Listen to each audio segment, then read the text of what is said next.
What If Season 3, Episode 3 thoughts. This episode is called What If the Red Guardian Stopped the Winter Soldier.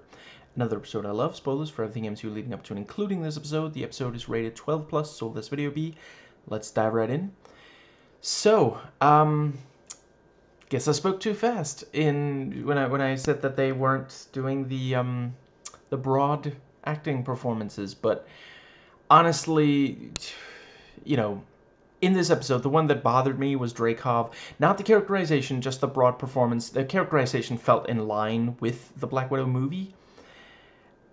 At first, I thought it was really going to bother me with Shostakov. I was thinking, like, okay, you're laying this on really thick. Like, even for this character. Like, we get it. You're terrified that conservatives are going to stop watching Disney stuff. Abandon the brand. Brandon. But honestly, they did have to push it, possibly not quite as far, because, yeah, he does have to melt through the ice of the Winter Soldier. By the end of the episode, they are friends, and for that, you do kind of need him to push. You need him to be quite in contrast to Bucky. And this is another one where, at first it's like, they're taking this really important event from the MCU canon and twisting it. But yeah, most of the episode didn't feel like they're taking one of the movies and doing a twist on the story. It's really just the starting point. And yeah, it would make quite the difference if Howard and I want to say Maria, were not killed. That is the thing. I definitely did think, the moment that I realized, oh, this is that night, I thought that it was actually going to be about that, because, like, Iron Man still exists, although I guess it's not impossible that that's Howard in the suit there at the very end, but, yeah, the fact that, because by the end of the episode, Obadiah is also dead, so yeah. I thought that they were, like, okay, they're not. Obviously, we're supposed to laugh at the Soviet Union, at least some, which I'm not saying I'm against, it's just that a lot of mainstream representation of communism just kind of does try to boil us down to, Soviet Union and, Chinese Cultural Revolution and stuff like that. And just like, if you do a little bit of research, you'll see there's a lot of amazing things about communism. You gotta be careful not to judge an idea based on, like, the worst implementations of it. A dictatorship is terrible, whether it's communist or capitalist or anything else. We are being encouraged to laugh at the Soviet Union and some of these communists, perhaps not as much the communist ideas so much as being, like, super into them. Like, hypothetically, if Shostakov was running around telling people to, I don't know, invest in Bitcoin or something, it would be as silly, But when we meet Obadiah, he is perhaps the most villainous character here. He tried to have his friend killed. Nobody else goes quite that far. Okay, for sure, Dreykov trying to have Shostakov killed is, it's not nothing. They seemed like they were somewhat friendly, but Shostakov just destroyed the mission to get the blue goo, so, that's not nothing. Howard hadn't done anything at this, like, Howard was introducing the blue goo to S.H.I.E.L.D., and Obadiah's like, ooh, I could make money off this. I could, this would help me. Yeah, he's I would definitely argue, he is the worst person in this episode. And he's a capitalist, and they don't make a thing of, like, oh, he was secretly communist this whole time. No, he's 100, he's standing there saying, yeah, under capitalism, it is good to kill your friend, your someone who trusts you, just to get ahead. That's how it works, just, yeah. And I forget, I feel like I've heard before, but I think it was just a theory. I'm not doing the reference. Yeah, let's see. No, I don't think it's been confirmed before, but it does make a lot of sense that it was, because there was a leak, clearly. Somebody knows that Howard was transporting the blue goo, the Smurf pea, and yeah, makes sense that it was Obadiah. We know that he wanted control. He was clearly not happy when Tony came back, was at age 21, and took back control. And, I do appreciate the little nod. They mention, oh, you could go to Ohio, that's obviously, that's the undercover mission that we see end at the very start of the Black Widow movie. And I think that might just, yeah, I really appreciate that they kept Bucky very, like, deadpan throughout almost the entire episode. There's a little bit, there's that bit where they both go technique, that was broad. And it's not like Sebastian Stan is 100% unwilling to do like big broad, like, if you haven't watched Fresh, you're missing out.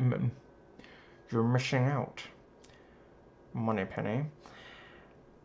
Provided you are old enough, obviously, just in case there are any 12-year-olds watching this video.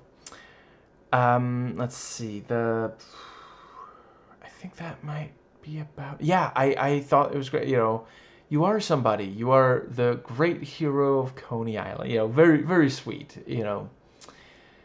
slightly disturbing there at the end when he's, like, pushing the kids, like, we know how tough the Red Room is, I don't love them making a joke out of that, I don't mind them referencing it, but I don't think it should be turned into a punchline. And that is something, for the various faults that Black Widow, the solo movie, has, none of which are on account of it being, so focused on women. That's some of the greatest strengths of that movie. For its faults, I really do appreciate they never made a joke out of the Red Room. For all how, like, in the MCU, a lot of stuff becomes jokes, but they never acted like, oh, it's just silly goof, The movie was very consistent in treating that with the seriousness it deserves. It was, human trafficking and child abuse.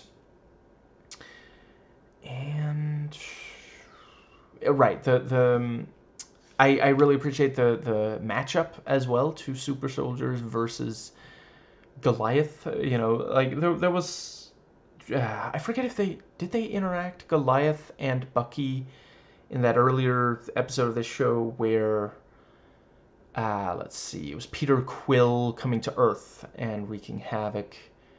They were definitely both in the episode, but yeah, a proper fight between, and yeah, like, yeah, the fact that you're giant doesn't mean that being punched in the shin by some, it's the metal arm, yeah, that's gonna hurt, obviously. And yeah, punched in the face, and the shield tossed to the face, and so, these are things that would, we know those hit really hard.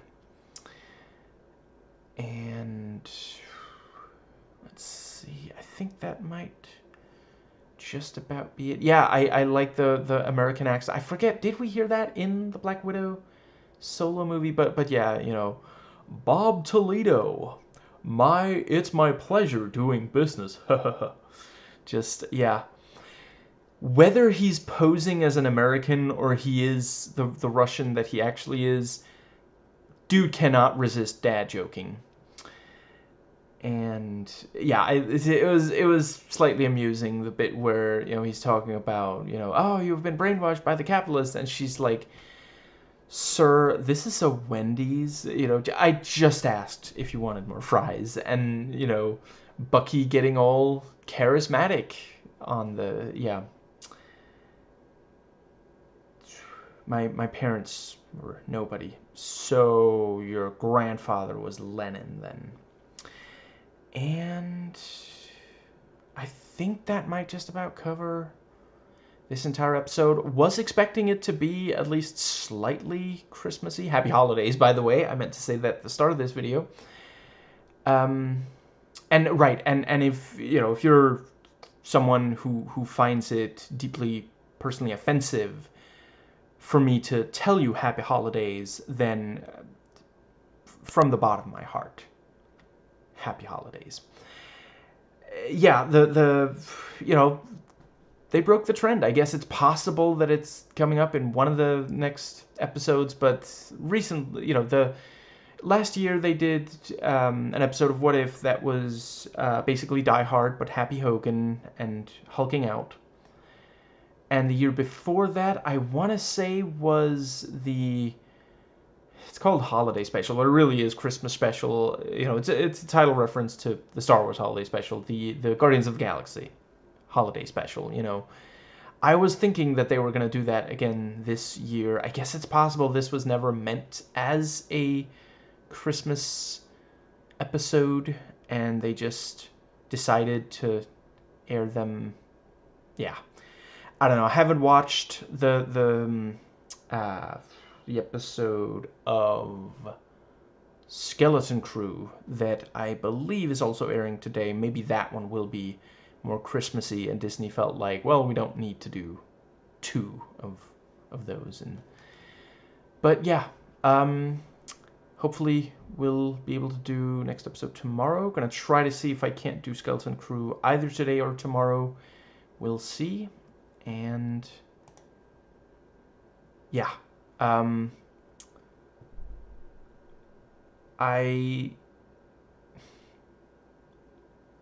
did like the ending with the big pose moment of the first Avengers, and then Shostakov runs in and poses next to them, and you do get just the tiny little you can see Natasha's face, and yeah, I mean, I think we've all been there. That is the face of someone who's like,